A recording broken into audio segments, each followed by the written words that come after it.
So, dear students, welcome back to my channel, that is The Educator.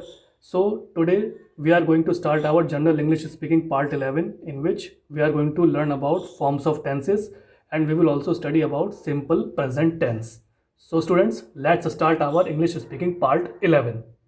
So, students, let's start our General English Speaking Part 11, in which I am going to discuss about tenses, means काल. So, in previous class also, I was explaining you about forms of tenses, that how many kinds of tenses are there in our English language. So, we are going to continue the same topic today. Let's start. So, forms of tenses. As you know, we have three forms of tenses in our English language: present tense, past tense, and future tense. So in previous class I told you about some forms of tenses, that is simple present tense, then present continuous tense.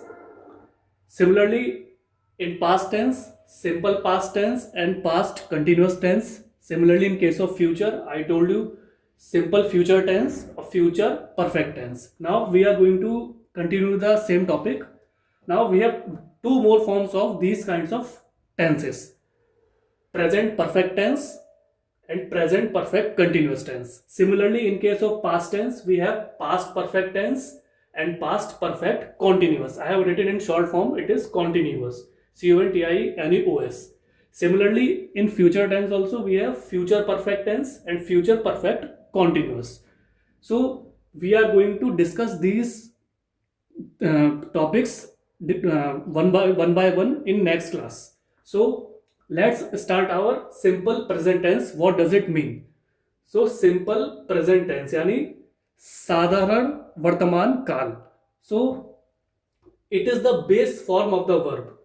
Basically ये जो tense है, ये जो काल है, ये जो आपकी क्रिया है, उसका ये बेस फॉर्म कहलाता है. उसका एक कहते हैं ना, एक नींव जो होती है, उसका बेस जो उसकी जड़ है, वो उसका जड़त्व कहलाता है इसका. It is the base form of the verb. ये एक काल का जड़त्व फॉर्म है, उसकी जड़त्व प्रक्रिया है उसका. ठीक है.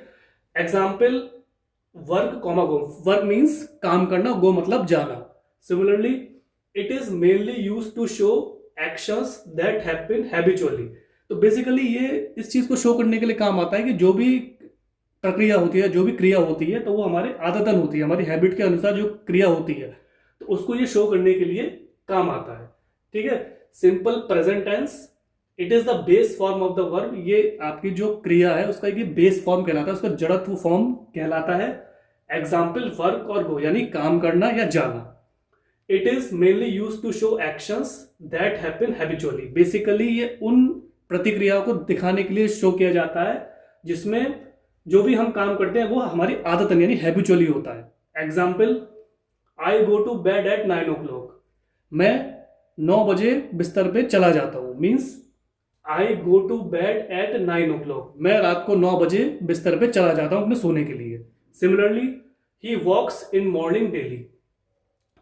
वह डेली सुबह को मॉर्निंग वॉक पे जाता है. He walks in morning daily. तो वह सुबह मॉर्निंग वॉक के लिए डेली जाता है, प्रतिदिन वो मॉर्निंग वॉक के लिए जाता है. तो क्या है, in this sentences you can see they are basically mentioning about the habit of a person, that person goes for morning walk daily. Means it has become his habit that he in the morning, early morning, he goes for a morning walk. जब वह सुबह उठता है तो सुबह morning walk पे चला जाता है, तो उसकी आदत में आ गया है. Similarly, I go to bed at 9 o'clock, मतलब मैं रात को 9 बजे करेक्ट टाइम पे सो जाता हूँ. तो ये आपकी क्या दिखा रहा है, ये आपका एक हैबिट है, एक आदतन जो आपकी प्रक्रिया है, जो आपका कार्य है, वो ये प्रदर्शित कर रहा है. Similarly, to state general facts और universal truths.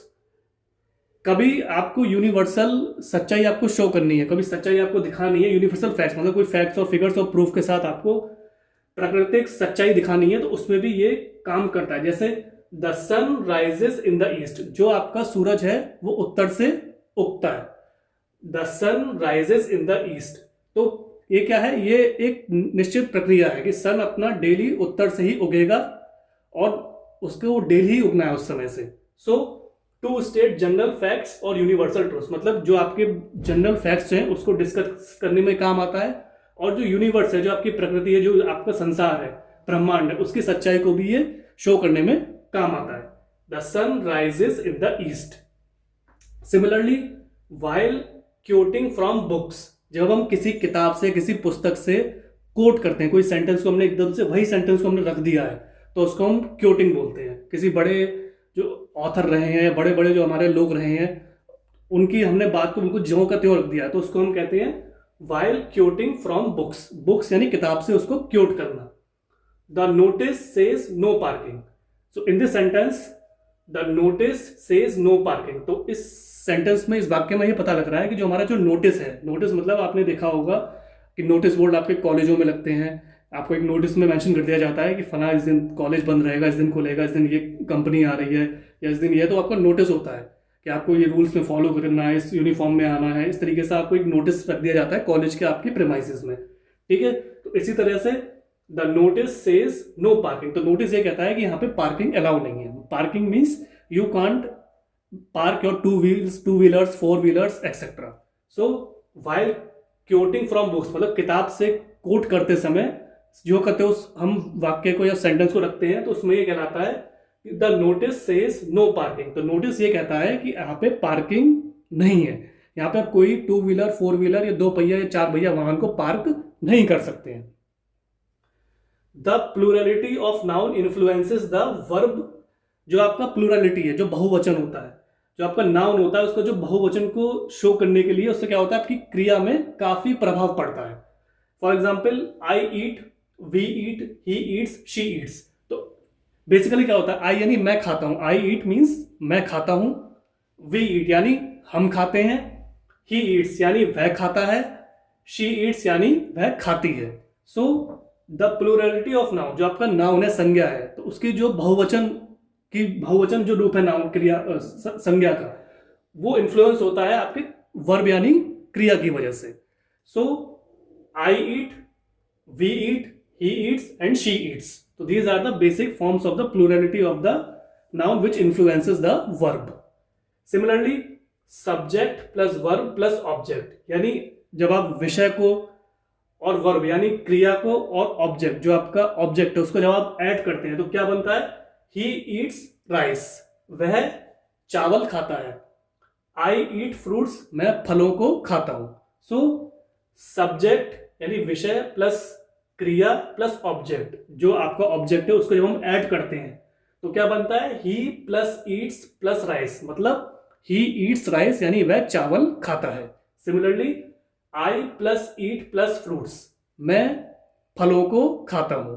So dear students, this was the general English speaking part 11 in which I tried to explain you about forms of tenses. So I tried to explain you about simple present tense, that what is basically it is simple present tense, what does it mean. I tried to explain you with examples. So try to read these paragraphs, try to understand these sentences and try to use them in your day-to-day life in present sentences while speaking to your friends, relative, neighbors, etc. So ultimately what will happen, your confidence will boost up, your personality will grow, and ultimately you will become a confident and fluent English speaker in front of another person. So we are going to learn more about tenses in our upcoming classes. So keep following me and thanks for a valuable and precious time. Have a nice day.